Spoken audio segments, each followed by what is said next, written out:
They say that win the morning and you win the day. Today I'm going to be talking about a book that really enabled me to enhance my morning routine.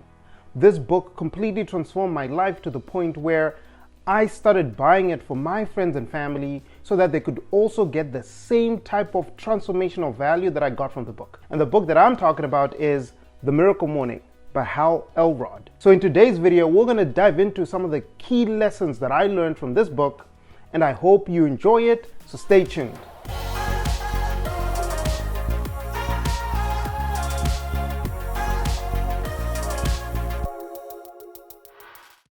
Before we dive into the video, remember to hit that subscribe button and ring that notification bell so that you're notified whenever new videos come about. I don't want you guys to miss out on any video content that we bring out to you because we're bringing out tremendous value. And also, please feel free to leave a comment or any questions or even recommendations of books that you'd like me to review, because I want to create amazing content for you guys. So feel free to leave a comment below. So now, let's dive right into it. So The Miracle Morning was written by a guy, Hal Elrod, and man, he has lived a crazy life. So the book starts when, he talks about when he was 20 years old. He was coming from a sales meeting. He had just crushed it as a salesman on top of the world. He's driving on the highway with his girlfriend, and out of nowhere, boom, he gets hit head on by a drunken driver. In fact, he died on the scene for 6 minutes, and he was taken to the hospital. When the doctors saw him, they realized that he had experienced, brain damage, and they actually thought he'd never be able to walk again. And it was a bad situation, right? Because he gets hit on by a car, speeding on the freeway. So anyway, Hal Elrod, as he was in hospital, he was able to overcome this. And, it took months and months of rehab and whatnot, but he was able to recover, learn how to walk, and, live a normal life again. And then he got hit by a huge debt, right? So now he faces another challenge. I think it was $425,000 in debt that he had to overcome. And then he gets diagnosed by cancer, right? A very unique strain of cancer that hit him, and that's something that he also overcame. So this is a guy who's gone through so many different life obstacles, right? It seems like he's lived through 3 lifetimes, but he's been able to just rise and overcome all of that. And part of the thing that really made him overcome all these insurmountable challenges has been his morning routine. There's a favorite statement I like that says, habits shape your destiny. And by having a clear set of morning habits that he subscribes to every day, Hal was able to not, fall into this mode of depression, which he could have easily fallen into in either of the 3 situations, right? So situation number 1, after that head-on collision in the hospital, paralyzed, you can't walk, you could have easily been depressed and not even tried to learn how to walk or win that fight. Or when he was, in debt, more than $400,000 in debt, right? He could have just given up on life, declared bankruptcy, and that was it. But he didn't. He just kept on pushing through. As well as even when he had the bout with cancer, right? He fought the cancer, through and through, and, he's alive, he's speaking, and he has this business that he's been able to build and shared a lot of knowledge in his book, The Miracle Morning. So what I liked about the book, number 1, was he shared a very practical framework called the Saver's Model, which is something that you practice when you wake up. So it's a morning routine. It's very, very simple, and he gave practical steps on how to employ it. So S stands for silence, right? So when you wake up, the first thing he recommends is, you spend some time meditating, praying, deep breathing to really enable you to just collect yourself, collect your thoughts, and not just wake up and rush to, check your text messages or open up your phone.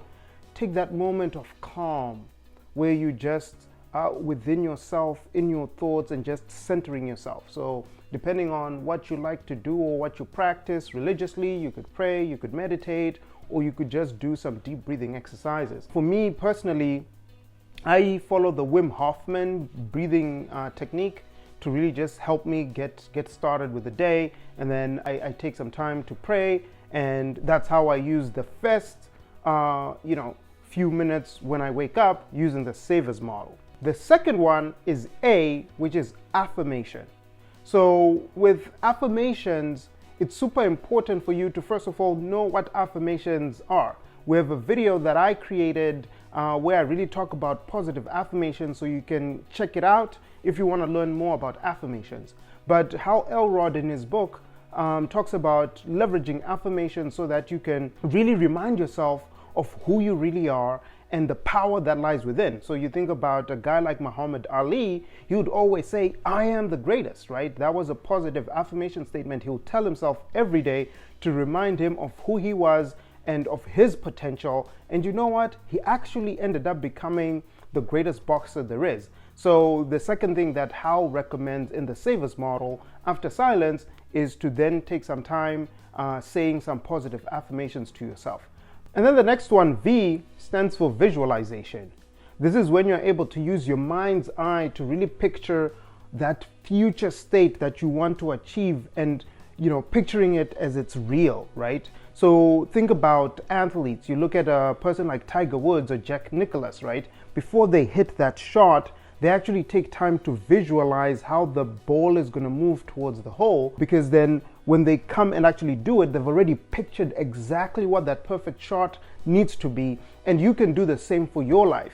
In fact, when I was in Zimbabwe and when I had this dream of coming to America, I used to visualize myself in Miami, right? In South Florida, walking on South Beach, taking classes at my college.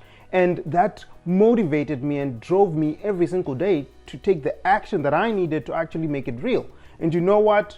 2 years later, from when I started doing that visualization process, I was in Miami learning at a school in South Florida. So it's super important that you start each day by really visualizing your goals, because by so doing, it will actually help you really feel what it is like to actually achieve it. And what that would do is it will drive you to take the necessary action to really push through the barrier and give you a really good chance of achieving that goal. And one easy way to help you with your visualization is by creating a vision board. And below in the description, we have some useful tips and information on how you can get started with that. And then the next one after visualization is exercising. Exercising is super important because it helps boost your energy. And when you exercise, you release, hormones that help you with your mental clarity, with your mood. It also just helps you with your emotional well-being. And although sometimes your schedule might mean that you have to put in a much longer workout later during the day, even spending 5 minutes in the morning just doing jumping jacks or push-ups will really help you get started with your day. What I try to do is I try to work out early in the morning. So if my schedule is busy and if I can't do it, I try to do at least 100 sit-ups and 100 push-ups and then take a shower and then I'm off. But if it's a day where I can actually dedicate 30 to 45 minutes of working out, I prefer working out in the morning because of all the different benefits that I've just described. I get to enjoy them when I start my day and get to take on the day feeling like Superman. And then the last two stages of the Savers model is reading and scribing. So taking 15, 20 or even 30 minutes each day reading really helps you because you stay on that path of continuous learning. So I try to dedicate about 30 to 45 minutes each day where I'm reading a book and learning new material. And then scribing basically is journaling. It's super important to really sit down and reflect and write down, about your day or your thoughts, things that you're thankful of, things that you've learned. And then at some point in time, you can always go back and just really read and get a grip of what was happening in your life during that time. And it's also a form of you to release some of the things that you'll be keeping inside. So guys, that is the Savers model. Silence, affirmation, visualization, exercising, reading, and scribing. So on page 87 of the book, he shares a sample savers routine which takes about 60 minutes. And here's a picture showing the breakdown of how he broke up the time. But you could do whatever is comfortable and whatever works for you. And in the book, they also share a 6-minute savers routine in case you're time crunched and you're traveling or whatever. You can do those 6 steps real quick when you're at home. All right, I have to confess, like many people out there, waking up was a struggle for me. Whenever the alarm clock would go, I would always want to hit the snooze button because I would always want an extra 5 more minutes in bed. But the cool thing is, in the book, Hal Elrod shares a strategy on how you can actually overcome that hitting the snooze button syndrome that many of us, struggle with. One little tip that made the difference for me was actually putting the alarm clock across the room. So whenever the alarm clock would go off, I have to get out of bed and actually walk to the alarm clock to stop it. And this was a game changer for me because when you have it right next to you and it's within arm's reach, it's easy for you to just hit the snooze button and go back to sleep. But in this case, by applying this little hack that Hal shares in the book, you're able to essentially force yourself to wake up, and you know what? Bam!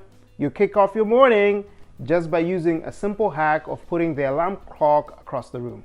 Now, once you're out of bed, what you don't want to do is go back into bed. So the next thing that Hal recommends is quickly go to the bathroom, brush your teeth, and make sure that the night before you actually set up your workout clothes, right? So that you can quickly change and then, you're off to do the savers routine. But if you now have to look for the clothes and do all these different things, it actually makes the process much more difficult for you to do. So you want to prepare the night before so that when you wake up tomorrow, it's just quick and easy. You hit the snooze button, you walk out of the bed to hit it, you go brush your teeth, you change into your workout clothes, you hydrate by having a glass of water, and then you go into the savers routine. So that was an interesting tip that I learned and I've started applying into my life, and it has actually enabled me to actually enjoy waking up because it's now much easier to do. Now, the next thing that I really enjoyed about the book is that Hal actually challenges you to really think about how to create a level 10 life, right, for yourself. Level 10 meaning that it's 10 out of 10. If you were to score your life from 0 to 10, and 10 being the best, how can you make sure that all areas of your life hit that level 10? And it really takes you spending that time thinking through what are your different goals and dreams. More importantly, having habits and routines that enable you to achieve those goals and doing it consistently. So I really like that the book was really practical in that manner for you not to be satisfied with being mediocre. Because in life, what you tolerate is what you get. So don't tolerate a level 3 life. Don't tolerate a level 5. Don't tolerate a level 7. What you should always shoot for and what you should set as a standard is a level 10 life. So once you have your morning routine logged in, it's super important now that you're awake and you have all the energy and you've done all the things that you need to do to prepare. Take that momentum into creating that level 10 life that you want to achieve. And then in chapter 4, Hal asks the question, why do you wake up? Right?